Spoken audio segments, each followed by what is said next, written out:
Hello friends, हम आज बात करने वाले हैं आपका जो कि हमारा भी प्रीवियस जो पेपर हुआ है आपका सीएससी का आपका जो 2025 का, उसमें पॉलिटी से रिलेटेड जो क्वेश्चन पूछे गए हैं आपको, उन पे हम आज बात करने वाले हैं।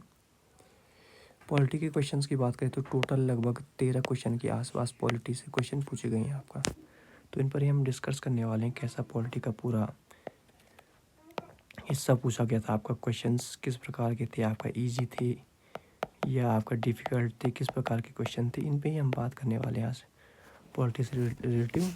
तो पहला क्वेश्चन हम देख लेते हैं आपका। क्वेश्चन नंबर 51 हमारे हमको देखने को मिलता है आपका।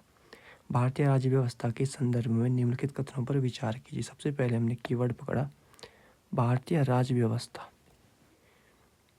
के संदर्भ में निम्नलिखित कथनों पर विचार कीजिए। भारत में जो राज्य व्यवस्था है आपका वो कैसी है, उससे रिलेटिव कुछ आपका स्टेटमेंट, यहाँ पे 3 स्टेटमेंट पूछे गए हैं आपको। इन पे भी हमने क्या करना है, विचार कीजिए।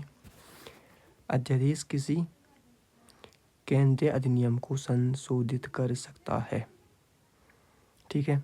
अध्यादेश किसी मूल अधिकार को न्यून कर सकता है, तो इसमें लिखा है न्यून कर सकता है, तो इसमें गलत।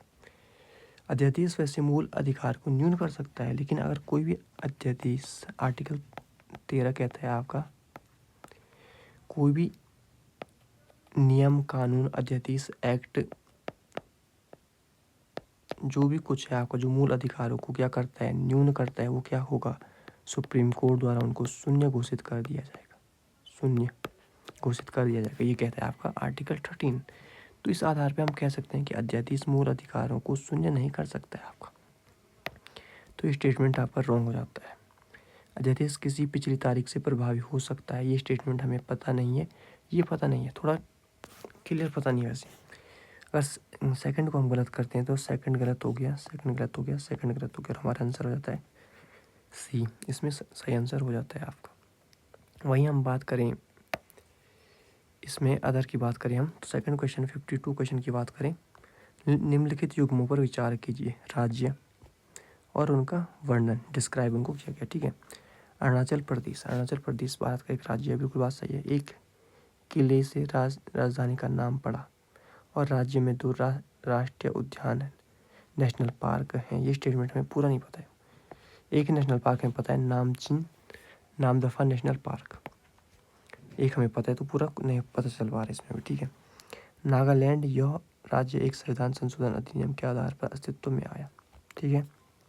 त्रिपुरा, प्रारंभ में यह भाग ग राज्य था, यह 1956 में राज्यों का पुनर्गठन होने पर केंद्र शासित राज्य क्षेत्र बना, और बाद में इसने एक पूर्ण राज्य का दर्जा प्राप्त किया। ये बात बिल्कुल सही है आपका, ये स्टेटमेंट हमें पता है, सपोज दैट। लेकिन इसमें जो आपका ऑप्शन दिए गए हैं काफ़ी कठिन ऑप्शन है। इसमें तीनों स्टेटमेंट हमें पता होना चाहिए, तभी हम इसको निकाल सकते हैं आपका। इस आधार पे पहला स्टेटमेंट इसका सही है, सेकंड भी सही होता है, और थर्ड हमें पता है सही है आपका, तो इसका आंसर आता है आपका सी। अरुणाचल प्रदेश एक किले से राजधानी का नाम पड़ा, और यहाँ पे 2 नेशनल पार्क हैं आपका। नागालैंड की बात करें तो यह राज्य एक संविधान संशोधन एक्ट के आधार पर अस्तित्व में आया। त्रिपुरा, प्रारंभ में यह भाग गौ में राज्य था, और 1956 के बाद यह आपका पूर्ण राज्य का दर्जा से मिला। तो तीनों स्टेटमेंट इसके पूछे गए हैं आपका, और तीनों आपको पता होना चाहिए। इस आधार पे क्वेश्चन थोड़ा हम क्या, क्वेश्चन नंबर 53, क्वेश्चन नंबर 53 की बात करें तो भारत के संदर्भ में निम्नलिखित पर विचार कीजिए। अंतर्राज्यीय परिषद, राष्ट्रीय सुरक्षा परिषद, क्षेत्रीय परिषद, उपयुक्त में से कितनी भारत के संविधान के उपबंधों के अनुरूप स्थापित है। यानी संविधान में जो आपका इनसे रिलेटेड कोई आपका क्या कहता है, आपका कोई एक्ट में कोई आर्टिकल आपका मेंशन है आपका इनको स्थापित करने से संबंधित, तो इन तीनों में से कौन सा ऐसा है। अगर आर्टिकल मौजूद है उसको हम बोलते हैं संवैधानिक निकाय, कॉन्स्टिट्यूशनल बॉडी। अंतर्राज्यीय परिषद से संबंधित संविधान में देखने को मिलता है आर्टिकल 263। राष्ट्रीय सुरक्षा परिषद से संबंधित कोई आर्टिकल नहीं है, और क्षेत्रीय परिषद से संबंधित कोई आर्टिकल नहीं है। इन दोनों की बात करें तो दोनों एक्ट यानी एक अधिनियम द्वारा विधायिका के एक अधिनियम द्वारा आपका ये स्थापित किए गए हैं आपका, इसलिए इसका आंसर हो जाता है केवल एक। क्वेश्चन नंबर 54 की बात करें। भारत के संविधान में स्पष्ट रूप से लिखित है कि कतिपय बातों में किसी राज्य का राज्यपाल अपने विवेक का अनुसार कार्य करता है। ये बात बिल्कुल सही है। कतिपय माने होता है कुछ, कतिपय को इंग्लिश में कहते हैं सर्टेन कुछ बातें ऐसी हैं आपका जिसमें राज्यपाल क्या करता है आपका अपने विवेक के अनुसार कार्य करता है। राज्य का एक राज्यपाल होगा आपका जो क्या है आपका राज्य की कार्यपालिका की शक्तियाँ उसमें निहित होंगी, और राज्यपाल क्या करेगा अपने विवेक से संबंधित शक्तियों को छोड़कर अन्य सभी बातों पर क्या करेगा आपका कार्यपालिका की सलाह पर कार्य करेगा। अपने विवेक के अधीन कार्यों को छोड़कर राज्यपाल के विवेक के अधीन कार्य क्या क्या हो सकते हैं। सबसे पहले होता है राष्ट्रपति शासन लगाना, 356। 5वीं और 6वीं अनुसूची के राज्यों में राज्यपाल का महत्वपूर्ण योगदान है आपका।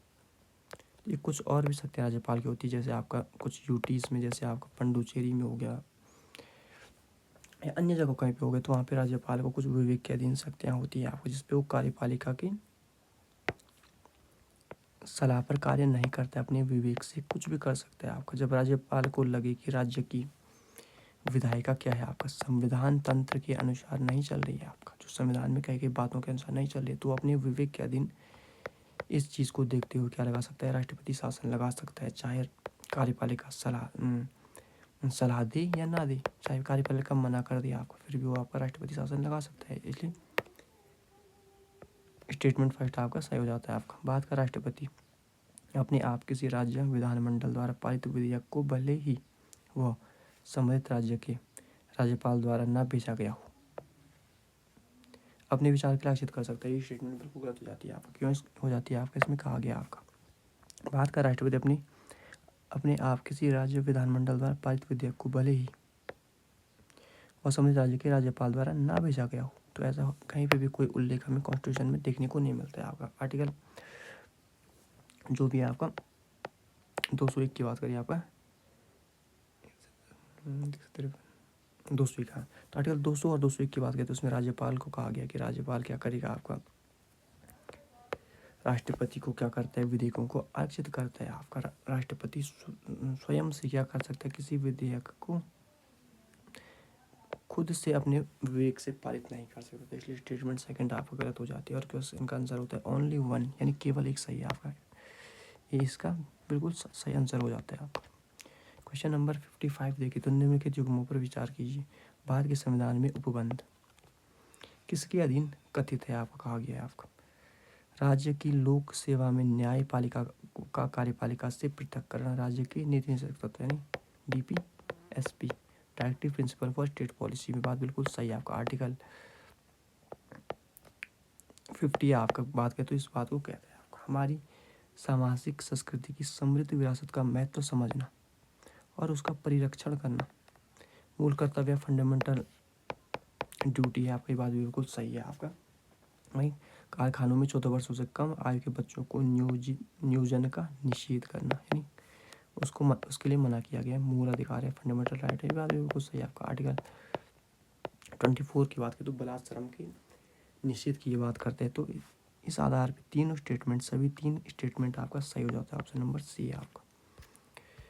क्वेश्चन नंबर 56 की बात करें आपका निम्नलिखित कथनों पर विचार कीजिए। आपका भारत के संविधान में के संदर्भ में कॉन्टेक्स्ट में इन इंडियन कॉन्स्टिट्यूशन के कॉन्टेक्स्ट में इसका इंग्लिश अगर हम देखने का प्रयास करें तो लिखता है आपका विद रेफरेंस कह रहे हैं with reference to the constitution of India.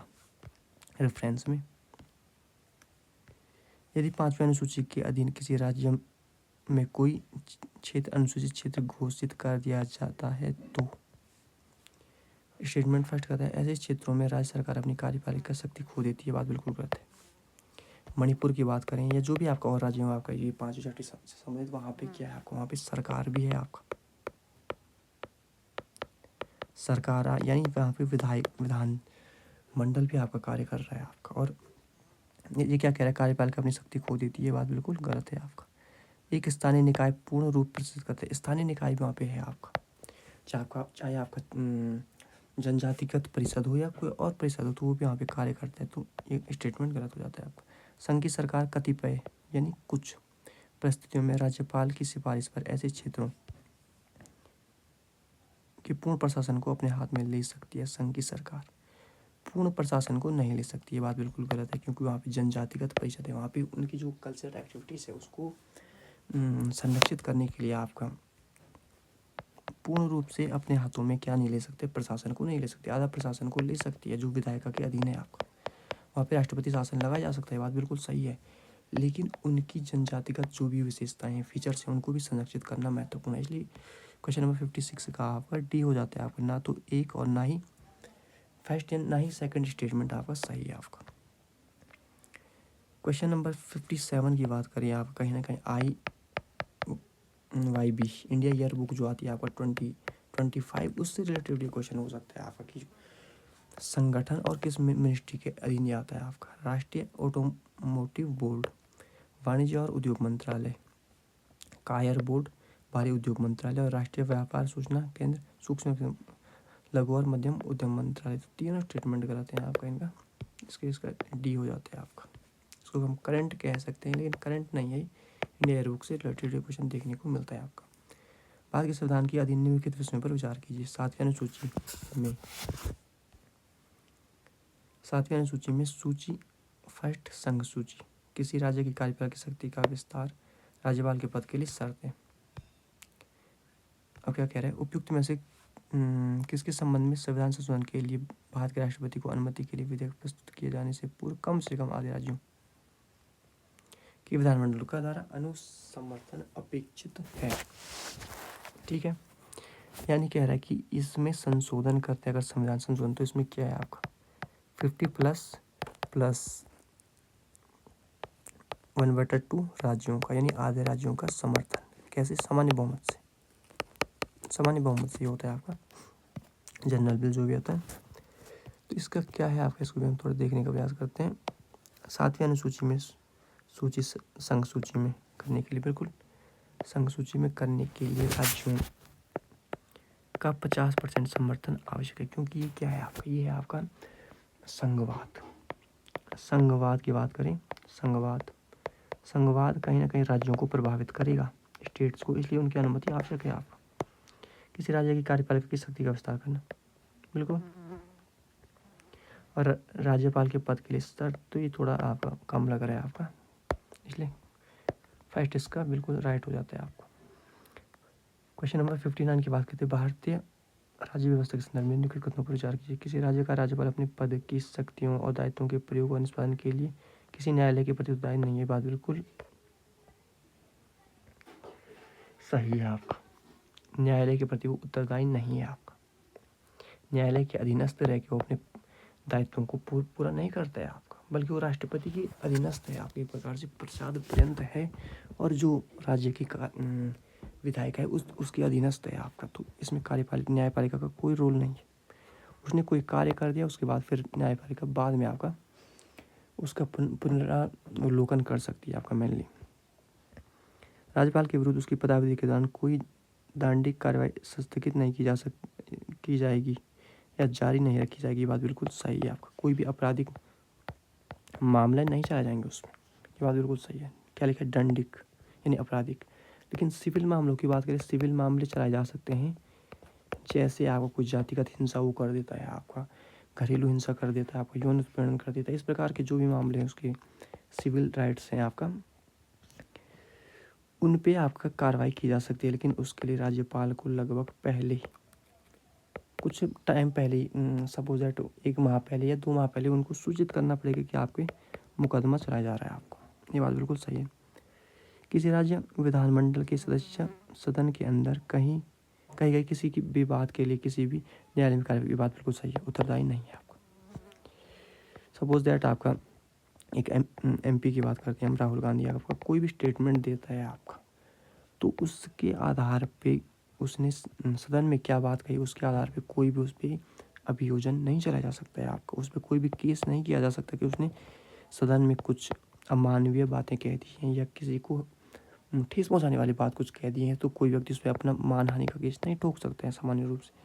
सदन से बाहर अगर वो कहता है फिर वो किया जा सकता है, लेकिन सदन के अंदर कही गई बात पर कोई न्यायिक कार्रवाई नहीं की जा सकती। इसलिए तीनों स्टेटमेंट बिल्कुल सही हो जाता है।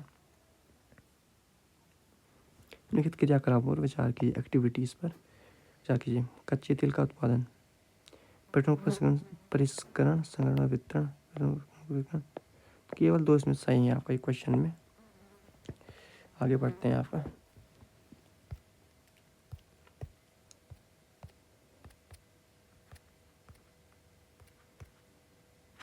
क्वेश्चन और यहाँ पे देखने को मिलता है पॉलिटी का। भारत के राष्ट्रपति की क्षमा दान शक्ति यानी क्षमा प्रदान करने की शक्ति के बारे में किसमें आपका आर्टिकल 72 में देखने को मिलता है। निम्नलिखित कथनों पर विचार कीजिए। राष्ट्रपति द्वारा इस शक्ति का उपयोग सीमित न्यायिक पुनरावलोकन के अधीन लाया जा सकता है। बिल्कुल, राष्ट्रपति ने अगर शक्ति किसी को क्षमादान कर दिया है तो सुप्रीम कोर्ट उसका न्यायिक पुनरावलोकन कर सकता है। कैसा? सीमित मात्रा में, ऐसा कुछ इसमें है। राष्ट्रपति शक्ति का प्रयोग केंद्र सरकार की सलाह के बगैर कर सकता है, बात बिल्कुल गलत है। केंद्र सरकार की सलाह ही उसको जरूरी है आपको, क्योंकि क्या लिखा है आपका, देश का एक राष्ट्रपति होगा जो क्या है आपका कार्यपालिका की सलाह से कार्य करेगा। आपका कार्यपालिका का ऊपर मुख होगा, लेकिन फिर कह देता है वो कार्यपालिका की सलाह के लिए क्या करेगा, कार्य करेगा। स्टेटमेंट फर्स्ट इज राइट इसका हो जाता है आपका।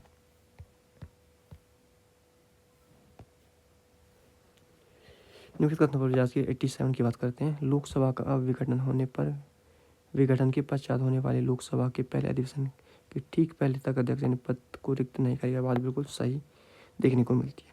भारत के संविधान के उपबंधों के अनुसार लोकसभा का कोई सदस्य अध्यक्ष के रूप में निर्वाचित होने पर अपने राजनीतिक दल से तुरंत, शब्द पे गौर किया जाए यहाँ पे, तुरंत त्यागपत्र दे देता है तो स्टेटमेंट गलत है आपका। वो क्या है आपका, कहीं ना कहीं पार्टी का बना रहता है आपका, पार्टी से त्यागपत्र नहीं देता है आपका, और वो पार्टी का सदस्य नहीं है।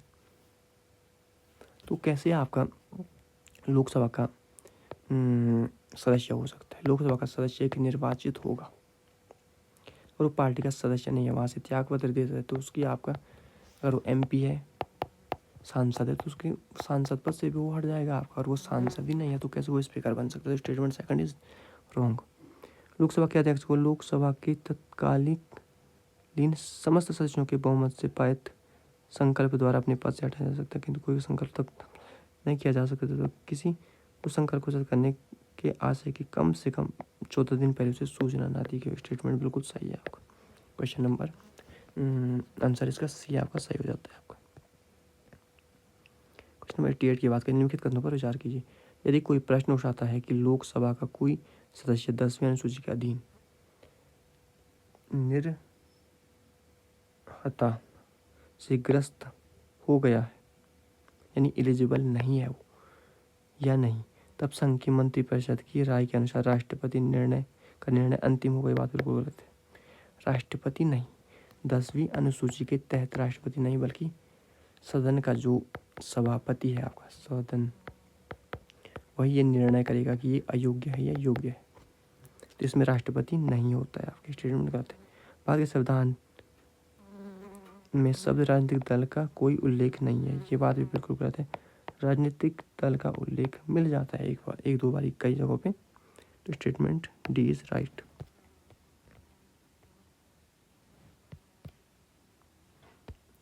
निम्नलिखित कथनों पर विचार कीजिए। ये अच्छा क्वेश्चन है।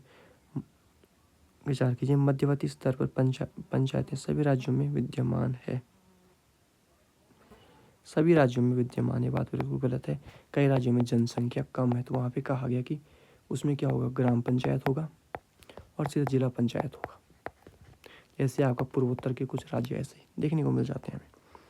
मध्यवर्ती स्तर पर किसी पंचायत के सदस्य होने हेतु पात्र होने के लिए किसी व्यक्ति को 30 वर्ष आयु होना चाहिए, नहीं, उसे 30 वर्ष की आयु नहीं होनी चाहिए, बल्कि उसे 21 की आयु हम मानते हैं प्रधान बनने के लिए या ब्लॉक प्रमुख है, इस प्रकार से 21 के आसपास उसकी आयु होनी चाहिए। किसी राज्य का मुख्यमंत्री मध्यवर्ती स्तर पर पंचायत की वित्तीय दशा के रक्षण के लिए वित्त करों और शुल्कों के निवल आगाम मध्यवर्ती स्तर पर राज्य और पंचायतों के बीच वितरित करने हेतु सिफारिश करने के लिए एक आयोग का गठन करते हैं। बात बिल्कुल गलत है। वित्त आयोग की बात कर रहा है, तो वित्त आयोग का गठन राज्यपाल द्वारा किया जाता है।